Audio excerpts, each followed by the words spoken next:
We are also going to talk to Theo Bertram, Director of the think tank Social Market Foundation. Very good afternoon, Theo.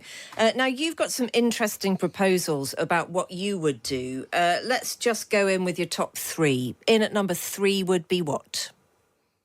In at number 3, I would scrap the big transport projects that are not value for money. So lots of transport projects are good, but there's some which we already know based on Treasury estimates are not good value for money. So A46, A66 and the Lower Thames Crossing. OK, wouldn't that make our country look a little bit slow, incapable of completing infrastructure, not looking for the bigger picture and the progress and ease of connection that all of those things would bring?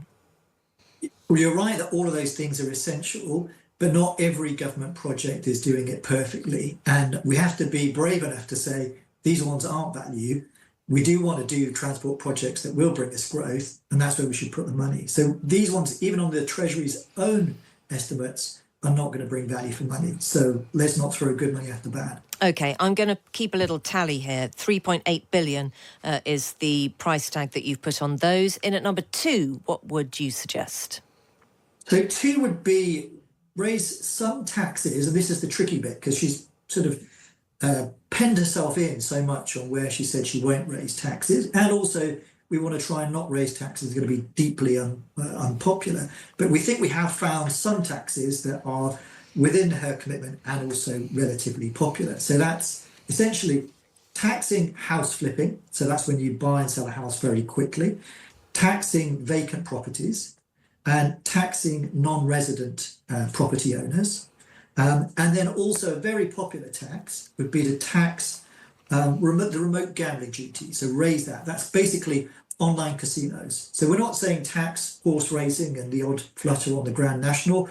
We're saying what we're seeing is a huge rise in that sort of casino culture online, and there needs to be more tax on that. OK, we'll come back to the gambling because I think that's a really interesting thing to talk about. The other taxes that you've mentioned there, taxing non-resident home purchases, and do you mean second homes?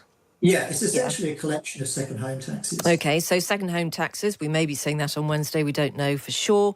House flipping you've referred to, and the vacant property. Now, is this foreign investors, largely foreign investors, who buy up large tracts, especially of affluent city centres, and just leave the properties open? Is that who you mean? We can't be certain that it's always foreign owners, but certainly I think that is a big part of it. OK, so in total there, you've got 10 billion, nearly 3 billion. Yep, you're totalling about 20 billion with those tax estimates. Why do you think none of those, apart from possibly second home purchases, are being targeted? Because actually, those are slightly kind of, it's not that they're victimless taxes, but I think that they are taxes that wouldn't really affect most people. So why avoid those?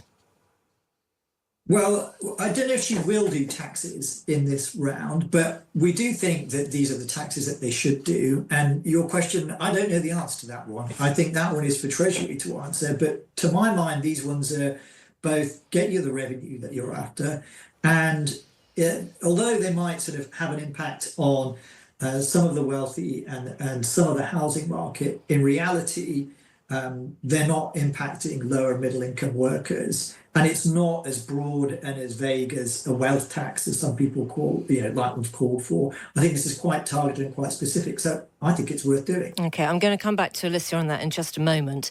But let's tackle with you the gambling duty. I mean, it's definitely an industry that an awful lot of people have concerns about anyway. So why do you think that that would be escaping the gaze of the Chancellor at the moment?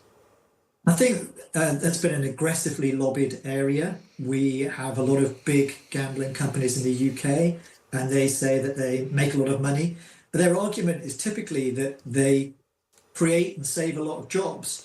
And that may be partially true in the terms of actual bookies. And it may be partially true in terms of the role of bookies on racecourses. But it's not true for online gambling. The online slot machines do not mean that there's loads of people employed in that.